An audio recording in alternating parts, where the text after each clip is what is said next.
And I think it's fine to have empathy for those people and to acknowledge that it comes from like a very, like vulnerable and hurt space within themselves.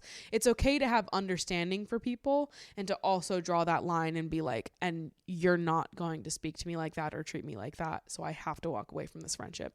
I can't, for the sake of myself, remain friends with someone who has made me feel this way.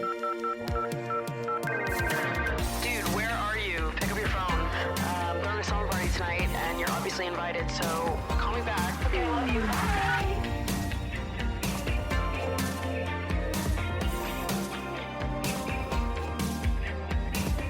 What's up, you guys, and welcome back to Emotionally Online, the weekly slumber party for spilling guts and sharing secrets, hosted by yours truly, the one and only Maddie Drosbeck, who's very enthusiastic today. And also, I'm feeling a little nosy.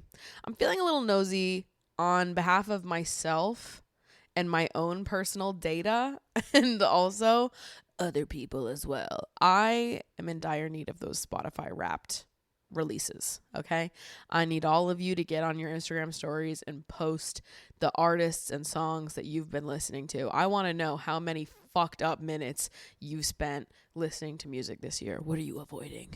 Okay, are you drowning out those inner thoughts a little too much? I need to know how many minutes you've been listening to music this year. I don't know what the like appropriate number of minutes to listen to music is. I don't know what the appropriate number of minutes to show on your Spotify Wrapped is. What I do know is if I ever said a number out loud and they somehow started to come up with ways to recap how many hours you've spent watching YouTube videos and movies, I'd be well fucking over it. So I can't fucking talk. And I'm anti-bullying people for their Spotify Wraps unless their top artist is someone like Chris fucking Brown in the year 2024. And then I say we bully extra hard. Like, famously, I am sometimes pro bullying. So just know I'm not above it. And if Chris Brown is in your top artists, I am super side-eyeing you. But I was trying to think, like, who do I think my top artists and songs of this year are going to be? I'm trying to predict what my data is going to be. Dude, I just fucking love data. Like, give me a pie chart. Give me a spreadsheet. Show me what the numbers are. I just want to fucking know. Oh my God. Letterboxd should do something like this. I guess they sort of already do. If you get a pro account or a patron account, you have access to stats. I, of course, have a pro account, and I plan on upgrading to patron once my year is up, which I think is in like 2 weeks. So I have access to those stats year round, but I wonder if like there's even more stats you could tell me. Like, there's some of the stats in there that I'm like, okay, this is fun. This is fun. I like seeing what like the 50th, 100th, 150th movie that I watched that year was. I like seeing how many movies per month I watch, how it, goes up and down throughout the year on like a graph format. Percentage of movies I watched that were new releases versus old, first watches versus rewatches. Like, I love all of it. And also, I think there's more data that we could do that's like really, really extra fun for people like me. And, I wonder how much of the population loves this as much as I do. I feel that perhaps in my own community, I'm on an island. I feel like perhaps I am more data driven and type A than most people I know. But someday I'm going to find my other data driven folks out there. So let's do some predictions, because I just want to see if I can get it right. Like, how well do I know myself and my own media consumption habits? I know without a shadow of a doubt that my top song this year is Von Dutch. It just can't be anything else. I know I listened to Von Dutch a diabolical number of times. For that reason, Charlie is absolutely going to be my most listened to artist of the year. Top Charlie Von Dutch. 100%. No questions in my mind. Locked the fuck in. In fact, I think it's possible that I could have multiple Charlie songs in my top 5. I think the Guess remix, it's possible. I think the Von Dutch remix, it's possible. 365, it's possible. We've got plenty of possibilities there in terms of Charlie. I think Lunch by Billy could be in my top 5. And then past that point is where it starts to get a little, maybe Uncle Ace by Blood Orange, because I really was in my Challengers era this year. And then, you know what? Fuck. I think Cowboy Gangster Politician is probably going to be in my top 5. again? Question mark. I feel like I've been listening to that song on repeat for so long at this point. But I extra listened to it a lot in February. So, Cowboy Gangster Politician. You know, that's good. That's good to think about. The eras of our emotional life that we were in and what songs we leaned on in those emotional times. When I was feeling a little bit of heartache in February, Cowboy Gangster Politician was crazy on rotation. Like, crazy. So, Cowboy Gangster Politician, Von Dutch, Guest Remix, Lunch. And then, like, maybe it's Uncle Ace. Maybe those are my 5. Yeah? I would feel good about that, I think. There's other possibilities. I understand what songs are going to be high up there. And you know what would be so fucked up? Because I'm pretty sure this Spotify Wrapped, like, data sucking dates, and there was definitely a better way for me to say that, but I'm pretty sure the term ends on October 31st, and Disease by Gaga came out like a week before, and I did listen to it a diabolical amount of times in the span of that week. I don't think that it could enter my top 5 in the span of a week. That would be crazy, but like, I did listen to it a diabolical number of times. Like, the first 4 days the Disease was out, I quite literally did not listen to a single other song. And that is not me exaggerating. That is me telling you with complete confirmation that I had the repeat +1 selected on my Spotify for several days. And once the song ended, it would start right back up again. And I like did things. I like ran errands. I was like, 30-minute commute to the Alamo Draft House, listened to Disease the whole way through. 30-minute commute back, listened to Disease the whole way through. I cleaned my entire apartment over the course of 4 hours, listened to Disease the entire time. So I can't say really how many times I listened to that song in the span of that week. It's not out of the question that it could be in my most listened to songs. I'm not going to predict that though, because that feels crazy. I do think that Gaga will be in my top artists this year. Gaga is usually my number 1 artist. Last year was the first year that she wasn't. And it was because there were so many releases last year that I was fixated on. My top artists were like Charlie, Renee Rapp, Chappell Roan, Hemlock Springs, and someone else that I'm forgetting. I'm so sorry to whoever you are. I don't remember. But all of those people had like releases last year that I was very into. So it made sense. This year, Charlie was really the only release that I was like, fuck yeah, I'm going to listen to this on fucking repeat. There was no other albums besides Brat that I was like living, breathing, and dying for, really. So I think Gaga will be back in my top 5 artists. Charlie, Gaga, and then I think that it could be Carol Addis, who I realized I've been saying her last name wrong this whole time. But in my defense, I'd never heard it said out loud. But you know what? I do hate that because I hate when people mispronounce my last name. So I am issuing a formal retraction for all the times I pronounce her name Carol Aids instead of Carol Addis. I will now pronounce it Carol Addis. I have learned. I know better now. That is fucking annoying. I'm mad that I did that. I think it's possible that Carol Addis could be in my top 5 because I've listened to her album quite a bit. And then maybe it's like Billie Eilish and maybe The Beaches. I've listened to a lot of The Beaches. Yeah, maybe. Would it be crazy if it was Addison Rae?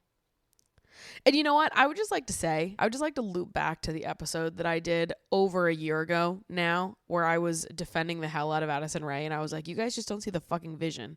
Addison Rae is going to be a mega star. And everyone was in the comments like, shut the fuck up. And who's laughing now, you motherfuckers? I said that before the Von Dutch remix came out. I said that when it was just her fuck-ass EP that everyone shit on.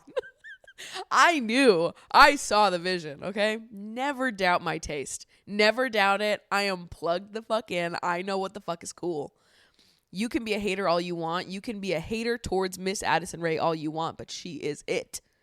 And she proved that this year. It was the year of Addison Rae, and I told you guys it was gonna be.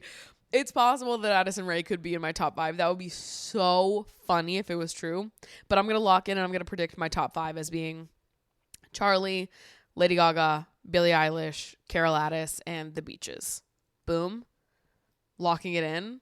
We'll see how right I am about those predictions for songs and artists. It would be crazy if I got it exactly right. I don't feel like I did, but it would be crazy. But I need us to enter the era of year-wrapped data and also awards. I'm ready for awards season. Let's fucking go. I need them to release the Oscar nominees like I need air inside my lungs, okay? I need to know the nominees for Best Picture so fucking badly. I've watched a lot of movies this year. I've watched, I think, like 75 new releases. So I'm thinking that there's a high likelihood that I will have already seen most of the nominees.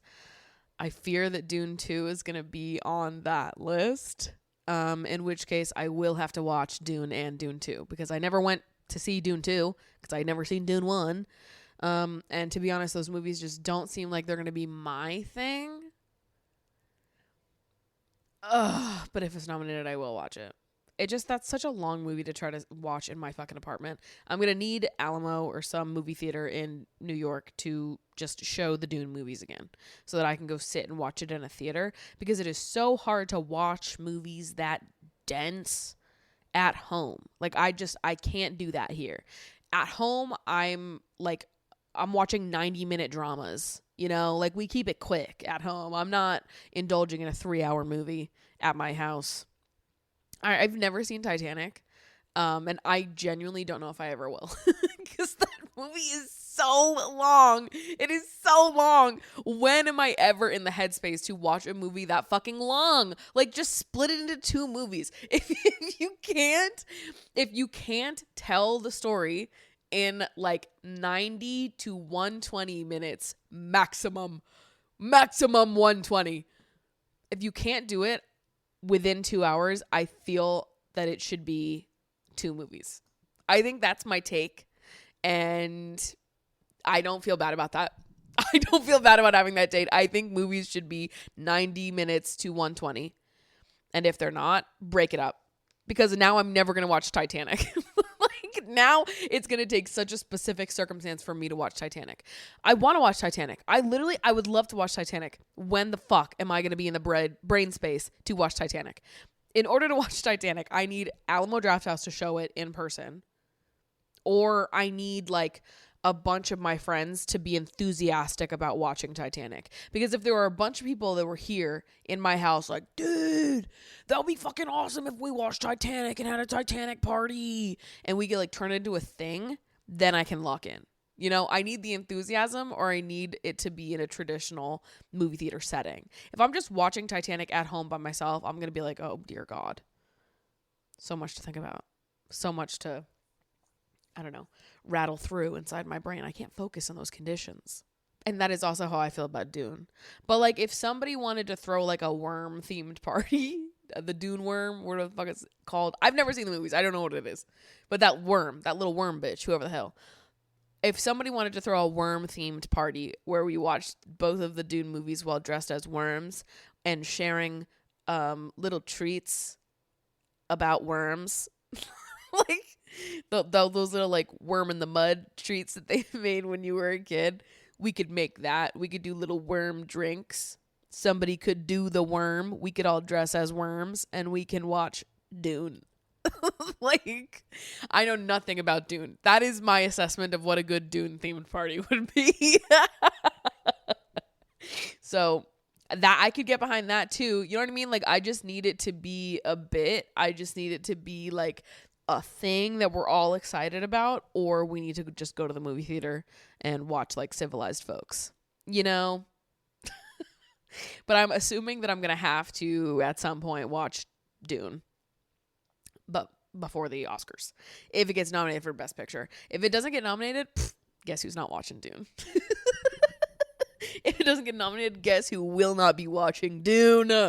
Oh my God. But my friends were giggling at my expense because I admitted to them that I have already drafted up the partyful invitation for my Oscars watch party.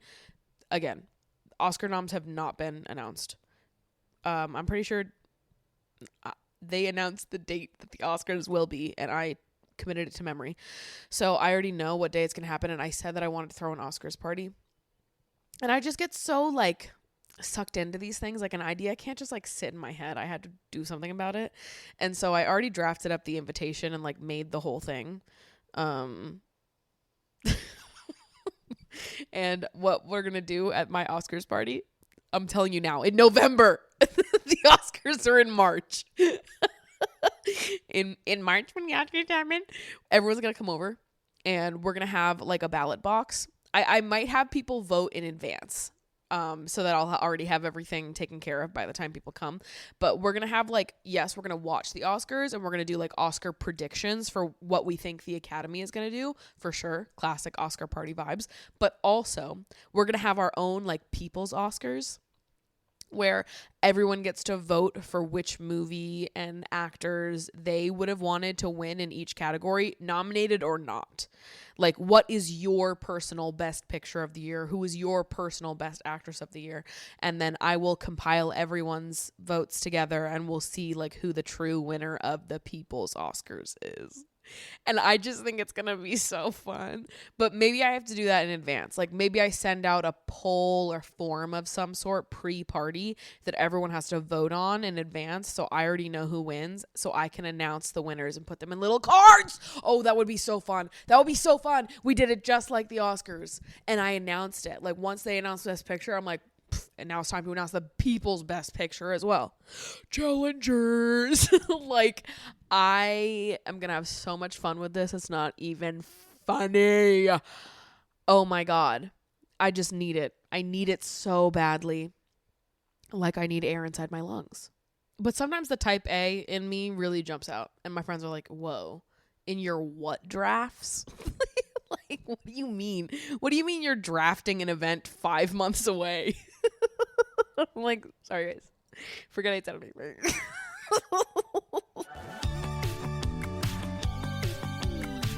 If you guys are looking for fun, interesting, unique, dare I say uncommon gifts to gift your people this holiday season, be sure to check out Uncommon Goods. We are here in the holiday season. Black Friday is quickly approaching us, and Uncommon Goods is the best place to be able to get hand-picked, one-of-a-kind gifts for every single person on your list. I've bought many gifts from Uncommon Goods in the past, my favorite of which being a blanket that I got for my grandmother. There's so many great handmade gifts on Uncommon Goods that they can also personalize. So the gift that I got my grandmother was this weaved blanket that looks like a notebook on the front of it, and I wrote a little note for her that was then weaved onto the blanket. From holiday host and hostess gifts to gifts for a diehard sports fan. The coolest finds for kids, book lovers, everyone in between. I swear to you, Uncommon Goods has something for every person on your shopping list. To get 15% off your next gift, go to uncommongoods.com/emotionallyonline. That's uncommongoods.com/emotionallyonline for 15% off. Don't miss out on this limited time offer. Uncommon Goods. We are all out of the ordinary. I have had such a fucking inspiring week this week. I just have been feeling like fired the fuck up for the last 7 days, and I feel inspired. I feel motivated. I feel directed. Like, I just feel like a lot of things have been clicking for me in my brain recently. And, additionally, this has also been like a highly emotional, highly dramatic, heavily conflicted time in my life. Like, there's been chaos. It has been complete and utter fucking chaos. I am emotionally hungover is what I said to my therapist this morning. Like, I just feel so dead. in terms of what I can give to other people. However, I'm also feeling like lit up and inspired and like directed on what to do next and how to like change my circumstances to like help myself feel happier and more balanced and just, I don't know. I feel like in therapy, I'm like talking about all these things going on in my life right now. And then I'm also like, okay, but career wise, let's talk about that. And my therapist was like, you sound so happy. And I was like, oh, and I am. And I'm so excited. But I had a great conversation with my friend Kiana, who you guys might know, fellow YouTuber Kiana Naomi. She and I went and got coffee this past weekend. And she is just so brilliant and so smart. And sometimes you just come across these people in your life where you speak with them, connect with them, and you're like, hey, something crazy just happened. Like within this one conversation with her, I just felt like she unlocked a part of my brain. She made a lot of things make sense for me and just like ignited some like true inspiration in me. I left my conversation with her being like, oh my God, I fucking owe her. Like I owe Kiana right now because yeah, she was just so wonderful and so helpful. And it is so nice being in community with other passionate, inspired, like hardworking women. And I just feel like so fucking refreshed. And God, how nice is that? How nice is that to have like a creative conversation with someone that leaves you feeling like rejuvenated and directed? I've literally been riding a high since that conversation, and it was like 5 or 6 days ago at this point. But with these high highs comes several low lows. So you know what? This is why I say I'm emotionally hungover, because while I'm like, oh my God, yeah, this is great, that's great, there's also like so much going on. Obviously, last week's episode, we chatted, we got into it, we went ham, we did. And I mentioned how there was, you know, the cutting off of a family member that has occurred. So as you can imagine, things are happening in my personal life, and that's tough. High highs, low lows. Nothing is ever so clean cut or easy. So that's been sort of like a whole other beast in and of itself. And to top it all off, my foster kitten, who I haven't even gotten to introduce to you guys because she literally just got here, Macarena, who I've been calling Weena. It went from Macarena to Reina to Miss Weena. So now she's Weena. But I've had her for a little over a week now, and she's already leaving me. For good reason though. She's going to another foster, so that she can be reunited with her siblings. They were separated because they were all a little sicky and they had to go through some dewormer. So they had to all be kept separate, and now they're all done with that and it's all fine. So she's going to go be reunited with one of her siblings, and then I'm getting 2 new foster kittens, literally in 30 minutes.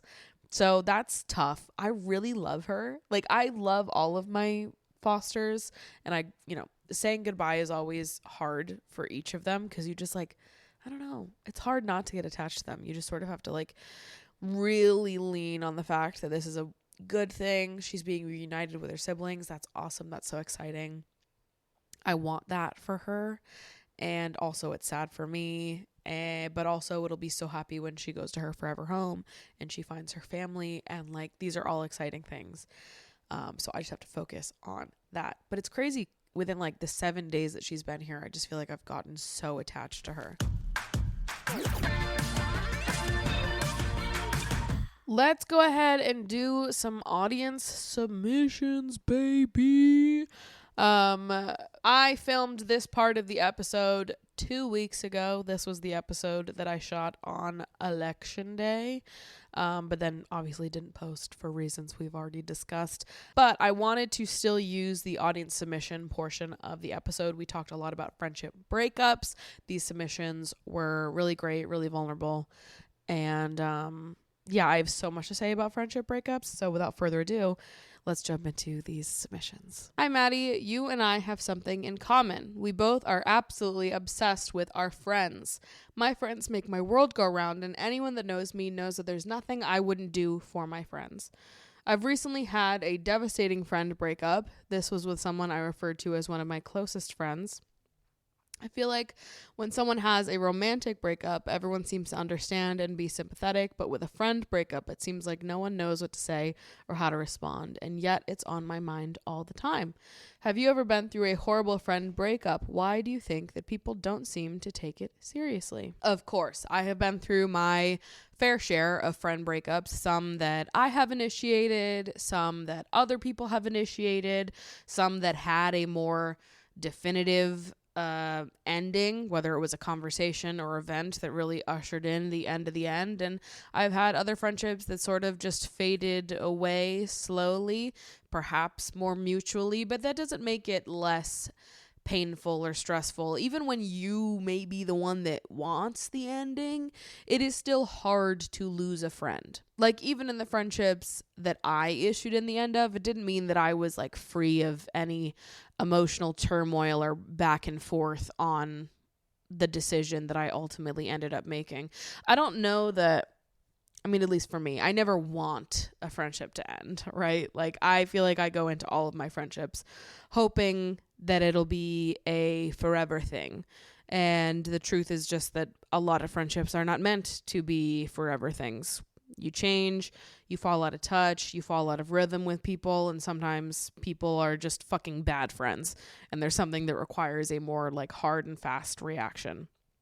But I can honestly say that in all of my friendships that have ended, I tried my hardest to solve things, to get to a better place, and to work through my own frustrations with the friendship before deciding to end it.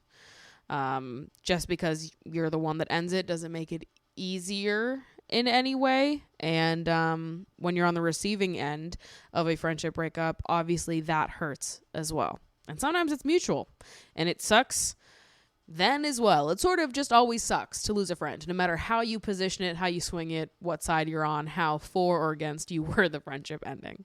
And you know, I've even had a friendship breakup that after a few years we ended up rekindling and being friends again. And then we eventually fell out of contact and we're no longer friends anymore. So, you know, maybe we had it right the first time. Maybe we weren't meant to be friends. All of that to say, going through a friendship breakup can be incredibly heavy, incredibly hard to sit with. And I totally agree that it is made a little bit more difficult by the fact that sometimes friendship breakups are not seen as painful or as emotionally taxing as a romantic breakup.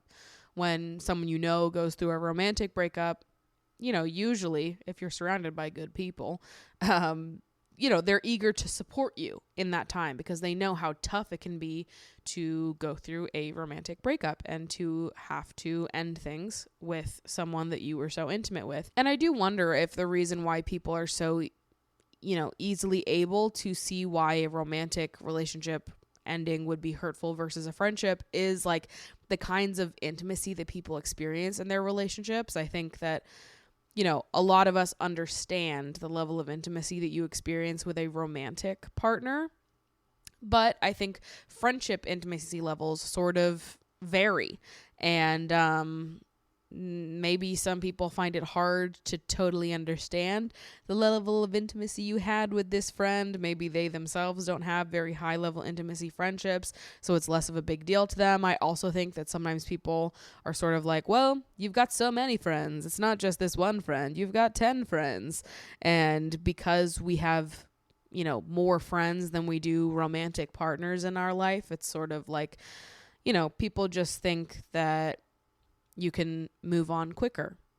But often I find that in practice, that is, you know, super far from the truth, because everybody that we meet and love in our lives has a unique and special impact on us, regardless of if we have other friends. You loved this friend. You loved the friendship that you had with this person, the things that you had in common, the ways that you overlapped, the experiences that you had together.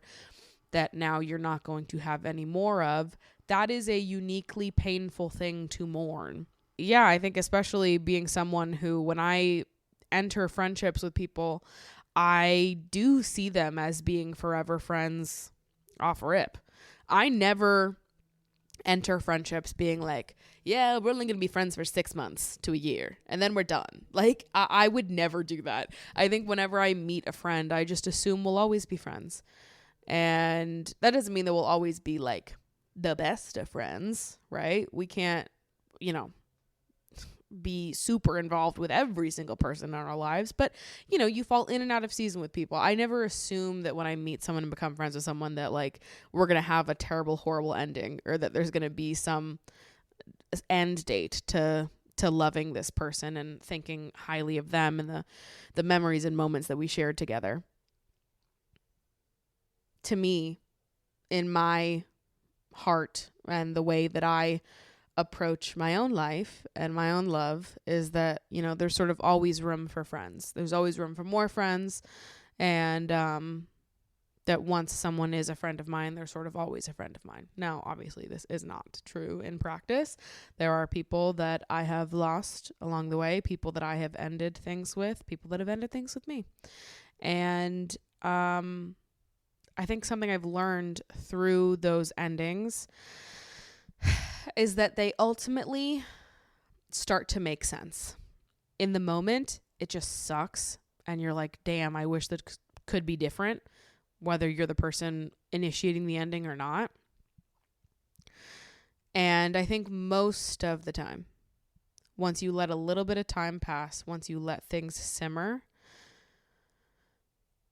you'll feel more confident in your decision, or you will feel clarity on why that needed to happen, why that person needed to be removed from your life, why you needed to be redirected on a different path, why this spot was left open in your life for someone new and perhaps better suited to you in a long-term friendship kind of way, can come in.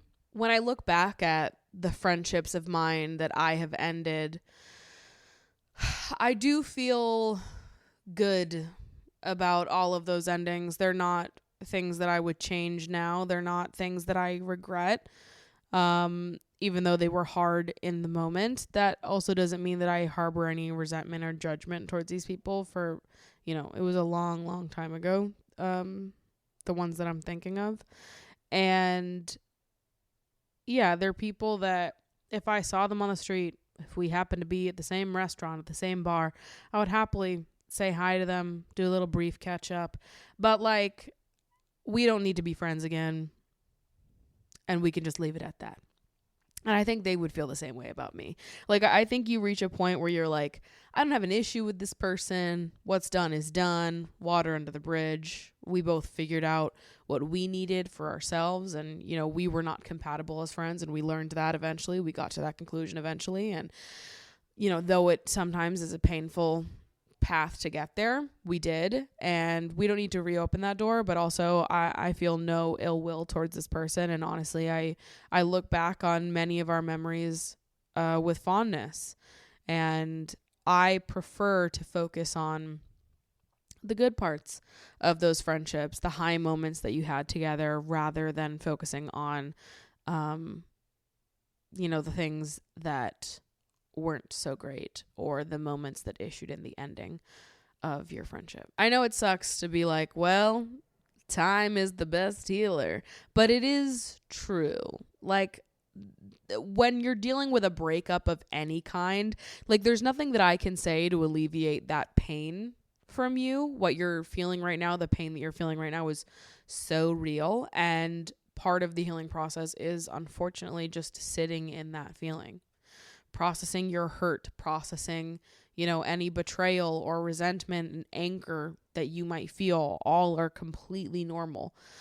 And I do feel that, like, eventually, over time, it becomes more obvious why this friendship didn't work out. What went wrong here?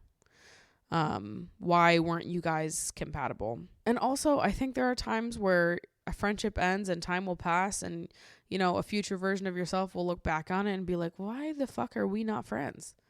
Like, that was such a silly fight. That was such a misunderstanding. That was, you know, I took things too far. I didn't react well to that. And we have the opportunity to open up and apologize and reconnect with those people later on. I'm not saying that you'll always look back at your friendship lost and be like, you know what? And I'm totally cool with that. Sometimes you will lose friends and you will think about it all the time and be like, and I hate that we're not friends.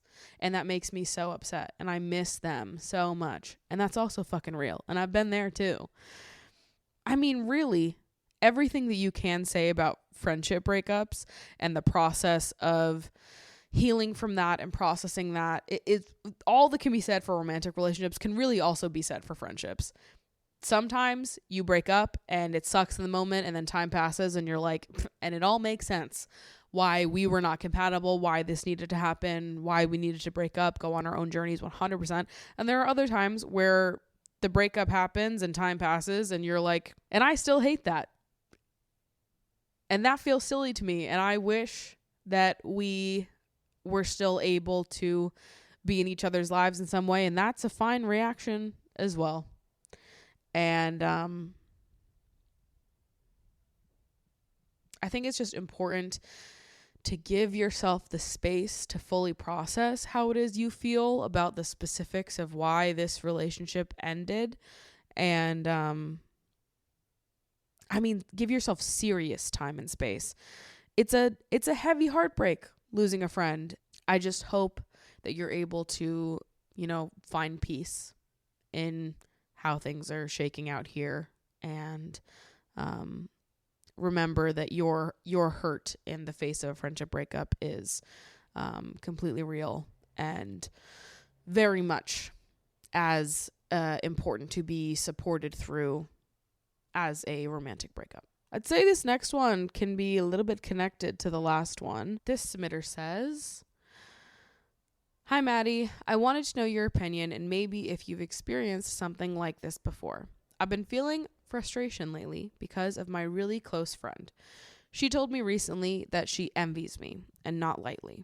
For context, I'm 22 and she is 21. We are currently studying in the same university on the same program in one group. Recently, we moved in together, and we were really excited about it because we knew that this is a big step forward in our friendship. And everything was fine until one evening she stormed out of our kitchen to the bedroom, saying she is not feeling well emotionally, and I was very concerned for her and was trying to comfort her, but she said to leave her alone. So I waited until she would feel better. She cried for an hour, and then I asked if she can tell me what's wrong and how can I help, but her answer left me speechless. She said that since we moved in together, she's really started to envy me in every kind of way. The way I dress, how I put so much time into studying and learning, how I'm so organized and put together, my appearance, even my daily routine. Basically, you're everything that I'm not, and I want to be just like you. That's a quote from her. And that day, I had an important presentation for my project where I put a lot of hard work and time in. And luckily, my curator and professor praised me for my dedication and even said that I can participate in a big contest with my project. I was so happy that I did so well with my work and shared it with her, and then this happened. She said that for her, it was the last straw, and she always felt a little bit of envy because of me. But now that we live together, she sees me every day and can see everything I do, and that just triggered every insecurity that she had. She said that she cannot be fully happy for my achievements or when something good happens in my life because of that envy, even though she really wants to be happy for me. And deep down, this was really eating her inside. And she couldn't tell me about this because she knew how bad it sounded. Don't get me wrong, my friend is a literal angel and sunshine. She is kind and thoughtful, but she has a problem with self-esteem and can't find anything good about herself. I tried to help her, but I fear that only she and possibly therapy can help with this. After she told me about her feelings, I ensured that it's okay and that we can work through this, and I'm not angry at her or upset. And partially, I can understand her. She felt better and we kind of moved on, but I can't help myself but to keep coming back to this conversation. How would you feel if you were in my place? Have you had this experience or friend, and what do you think the best way to fix this issue is? I love her so much, but now that I know about her problem, I feel uncomfortable sharing my good news or moments to her, and I think about everything I do or say in front of her. I don't know how to react to this, and more importantly, how can I be myself with her if I know about her insecurities? I really want to know your opinion, and thank you for everything that you do on your channel." I wanted to answer this question because I had a very similar experience to this. at one point in my life. And it was something that eventually issued in the ending of my friendship with this person. There were other things that contributed to why the friendship eventually ended, for sure. But I do think a major reason why the friendship eventually ran its course was because of a moment quite similar to the one that you have written out here. I shared some exciting news with a friend of mine, and they had basically blown up at me. This was the final straw for them.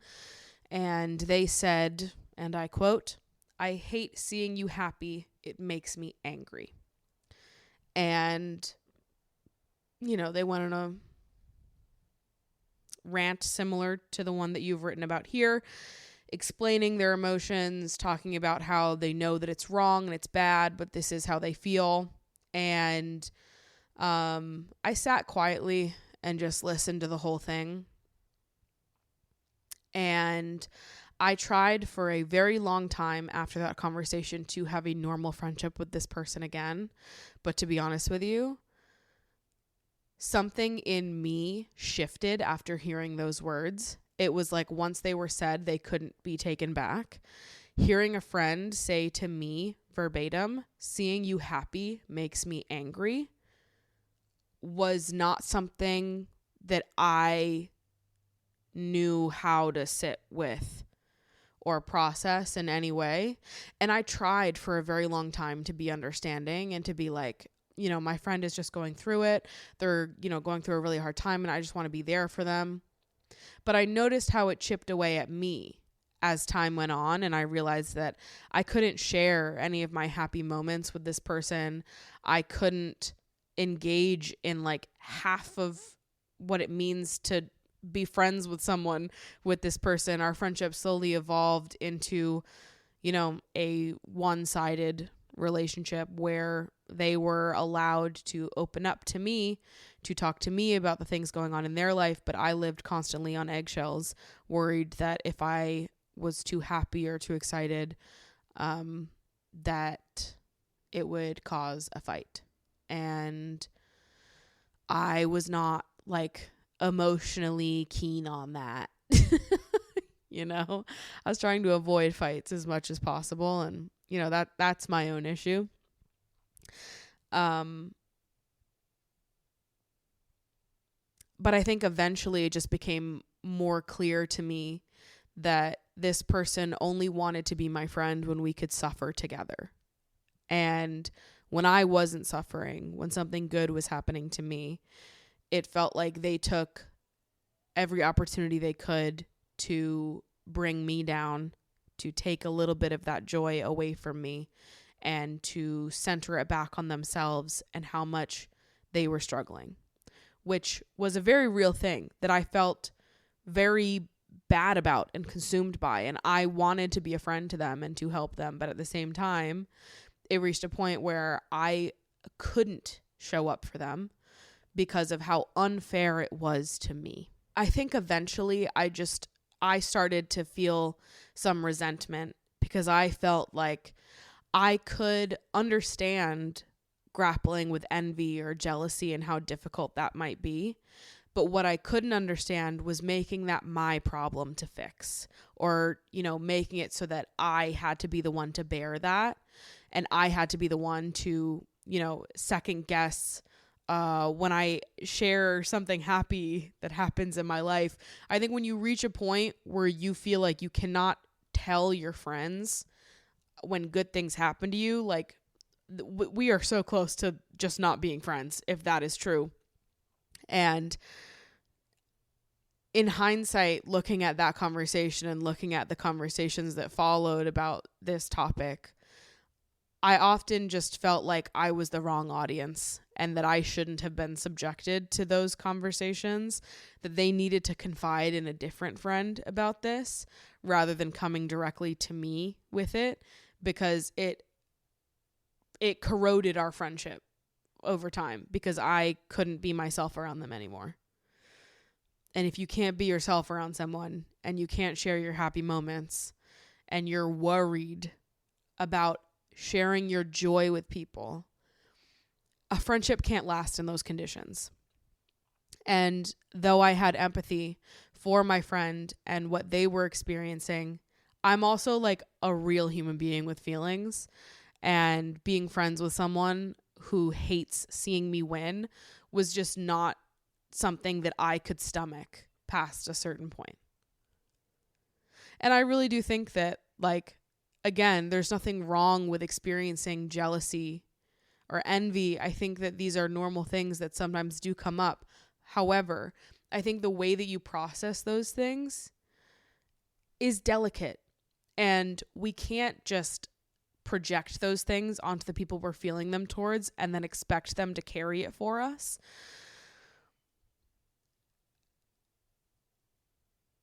To have an outburst where someone yells at you for experiencing happiness and joy and, you know, celebrating an accomplishment, I don't know. This is probably not the response you were hoping for, but from my experience, it was something that I couldn't come back from. And I really wished that I could. When I tell you I sincerely tried to come back from this, because I did understand. But I was also protective of myself, and I felt very much like, you should have talked to someone else about this. You should have confided in someone else. You should have vented to someone else. You should have talked to a therapist about this. You should have invested in other relationships and gone to them for support for this before blowing up at me. Because I do wonder if my friend had been able to present this to me in a different way, if I could have been more receptive to it. But the sentence, "seeing you happy makes me angry," was truly one that once it was said, it couldn't be taken back. And it was particularly hurtful to me as someone who is such a big cheerleader for my friends, who really prides themselves on being a good friend, and that, like, that is such a core value of mine as a person. So it sucks to be like, I love seeing my friends win. I want all the good things to happen to all of my friends. Like, when I see my friends win, I feel like I won. And then to have a friend of mine be like, I fucking hate seeing you happy. I was like, well, damn. Because I don't feel that way about you. And I feel like I deserve to be friends with people who are happy for me and who feel like my wins are also their wins. And I get that sometimes life gets in the way, but I shouldn't have been subjected to all of that. You know, like, what you say to people matters. The words that you use matter. And you can feel like you're just being honest and putting all of what you feel on the table. But if what you're saying is fucking mean, you can't be shocked when, like, those words can't be taken back. You know? And they couldn't. And that sucked. It did.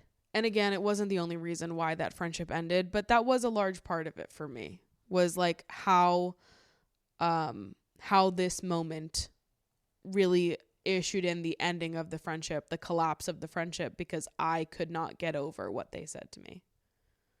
I couldn't trust them again. I couldn't open up to them as a friend. I couldn't share in my best moments with them. So naturally, I became closer with other people who could celebrate me, who could celebrate with me, who did genuinely feel happy for me and want the best for me. It's hard to feel like one of your best friends is rooting against you, you know, that's like hoping for your downfall, that's preying on it. You can't sustain that. You can't hold up that friendship. And really, you shouldn't be around people that are preying on your downfall like that. And I think it's fine to have empathy for those people and to acknowledge that it comes from like a very, like vulnerable and hurt space within themselves. It's okay to have understanding for people and to also draw that line and be like, and you're not going to speak to me like that or treat me like that. So I have to walk away from this friendship. That is eventually the conclusion that I came to after like another year of being friends with this person. It took me a while to get there, to be honest. But eventually I was like, I can't, for the sake of myself, remain friends with someone who has made me feel this way. And that doesn't mean that I hate them. And it doesn't mean that I think so poorly of them that I have no ability to understand. I so deeply understand that they were in a hard place when this was said to me.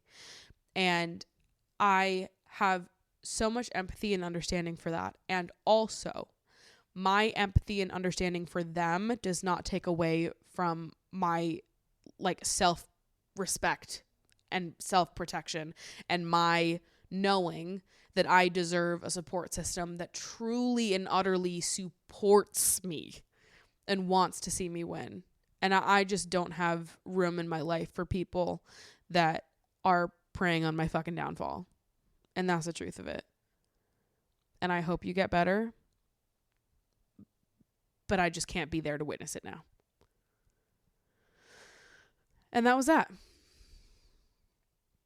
Now again, my situation and your situation are different. I can't tell you how to feel about your situation or what the best way to work through it is. But that's how I felt when it happened to me. So take what resonates, leave what doesn't.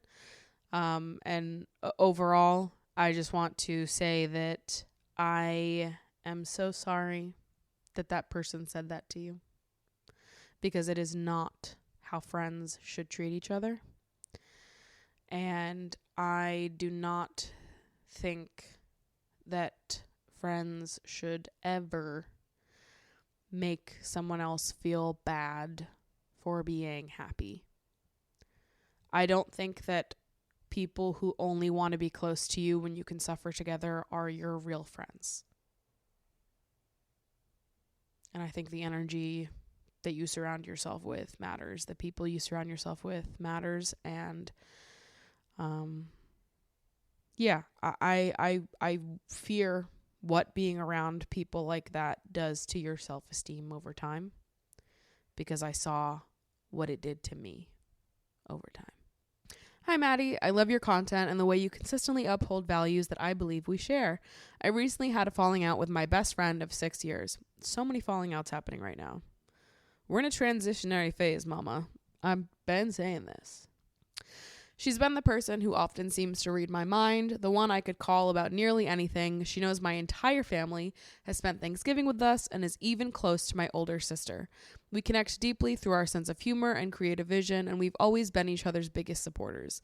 Last week, though, I discovered she followed back a situationship of mine 2 weeks after she first showed me that he'd followed her. Us three have only hung out once for max 2 hours, and this was around a year ago. She saw how uncomfortable that made me at the time and even commented, "That's weird." This isn't the first time we've clashed over situations like this. In the past, we've had several fallouts, each one related to her seeking validation from men in ways that felt like a betrayal. Here are some examples. Number 1, she hooked up with the ex-boyfriend of a girl in our friend group. Although they weren't super close, our friend group was super tight-knit and often hung out together. Later, she also hooked up with another guy who everyone knew this same girl liked, right when they were just starting to vibe. I was also close friends with this other girl. 2, she hooked up with a guy she knew that I liked, brushed it off, then not realizing how much it truly bothered me. 3, one night while she was blacked out, she was all over a guy I was dating at the time. 4, behind my back, she went on a date with one of my coworkers, a coworker that I told her I had a lot of chemistry with. I only found out a year later when he told me they went on a date, and then later that night brought him back home to hook up, but he backed off because he thought it was strange. She did this a week after I moved out of our shared apartment. She initially lied about it, but eventually admitted the truth. Given all of this, I'm wondering if it's finally time to put my foot down and walk away from this friendship. I don't know if I can trust her behavior around men, especially those in my life. What do you think, Maddie? Is this worth ending what has been the closest and most fun friendship I've had so far? Yeah, I don't know. I don't like that at all. If you want my opinion, what I would do if I were you is I would wipe my hands clean of this relationship and walk away. I don't think that if you're going to call someone your best friend, you're going to lock in for someone, be besties, be on that level. You want to make sure that person is totally fucking trustworthy and actually gives a shit about you. also, it's just like, I don't feel like people like this are ever good friends. People who prioritize men over their besties, don't bother with them. Do not bother with them. They do not know how to be a good friend if it hit them in the fucking face. It is so easy to not fuck your best friend's crush. Like, I can't emphasize enough how fucking easy that is. Some of you are weird for not being able to do that, I'll be honest.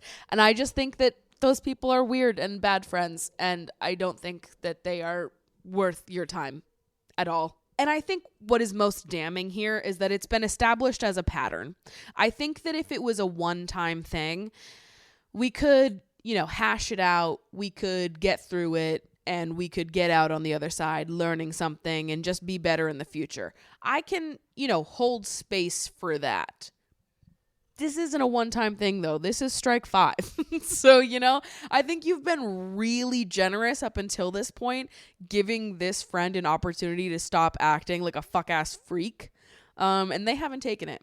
So that's their own fault. And you know what's so funny is I think these are the same people that are always so confused that they can't maintain friendships with women. And they're like, it's so hard to be friends with girls. Girls are just the worst to be friends with. And it's like, all right, whatever you say. Because, like, if they're about to lose you, someone who has had their back and has been a good friend to them, it will be entirely their fault. All because they cared more about what some fucking loser dude thinks, going on one date, having momentary attention from this random guy over building a long-lasting friendship with you. And that's a choice that they're making. And I wish that we could make them make a different choice. Because it is so clearly not in their best interest to prioritize random fucking men over a friendship that could have been in it with them for the long, long haul. But I just think people like this are bad news. And I don't think that they are bestie material. And I think until they get over the need to constantly please men and center men and pursue men at the cost of any woman in their close proximity, until they get over that, they're going to have a hard time keeping friendships with other women. And that's that. Like, I don't want to be friends with women who center men to this degree. I just don't. We have nothing in common. But God, that fucking sucks. That sucks because it's like, why would you do that? But that's bizarre, and I just don't think that friends should lie to you like that. I think it's weird, especially in pursuit of men. Like this random dude. I told you I had a crush on my coworker, and you fucking went behind my back and went on a date with him. That is weird. No. It's well over the line, and you've given them many chances. And this is strike 5. So famously, they should have been out 2 strikes ago. So that's what I would say. It sucks though, and that's not easy at all. And honestly, like, what a fucking travesty.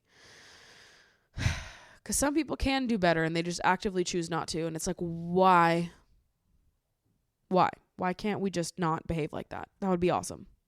That'd be fucking sick if you could not do that.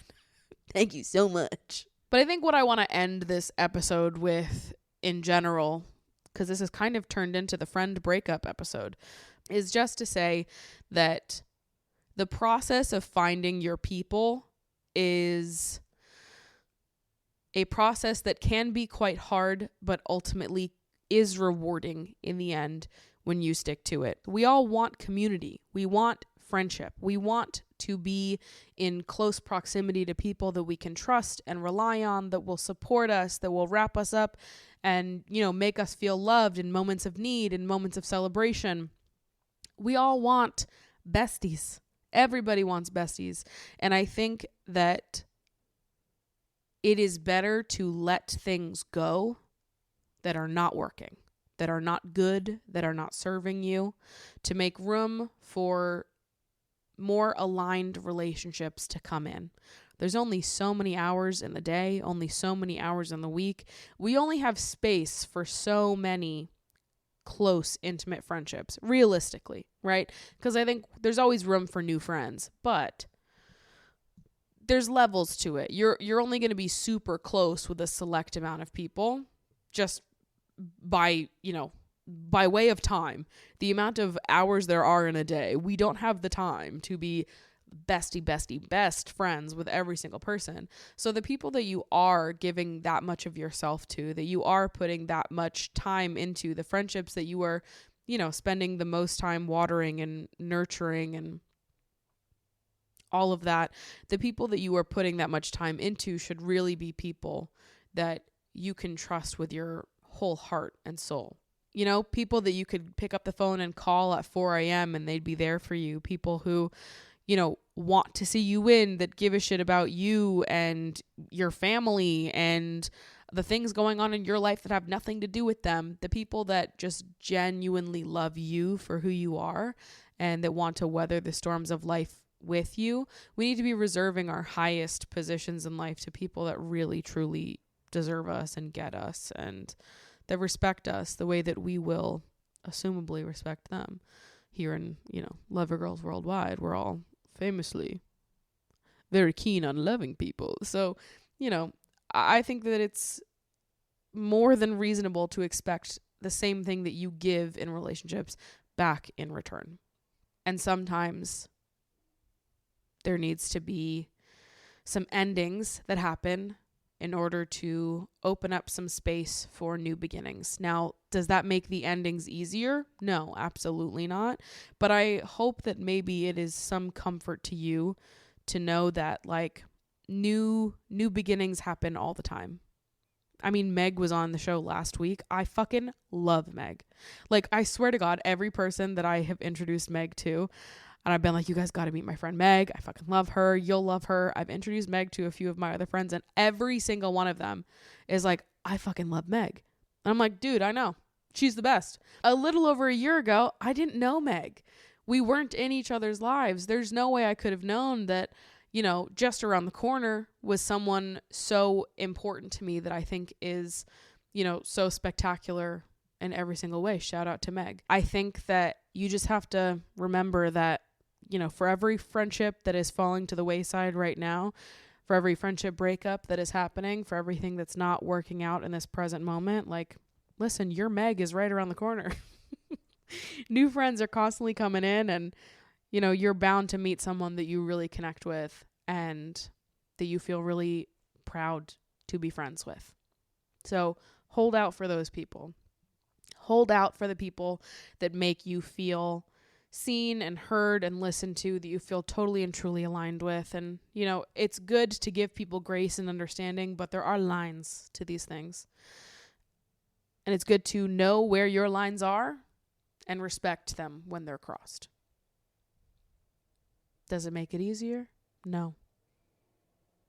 But we push through. So thank you guys so much for hanging out, for listening. Hug your people for me. Smooch your animals for me. I love you guys so much. Hang in there. Take care of yourself. And I will see you in next week's episode.